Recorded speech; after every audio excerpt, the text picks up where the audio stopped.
Hey there folks, it's Valor here. Today I'm going to show you what to do if you don't have sound on YouTube. First off, make sure your tab here isn't muted. So yeah, make sure it's not muted. For instance, I've got a button here to mute the page. Just click the tab once to unmute it. That means we're taking the mute off the page, right? And now there will be sound. Or make sure this lever here isn't all the way down.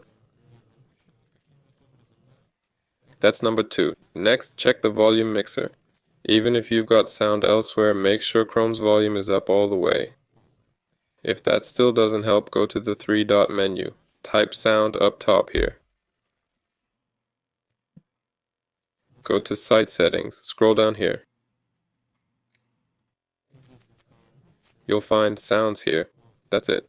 And make sure you've set Sites can play sound and check YouTube isn't where sound isn't allowed.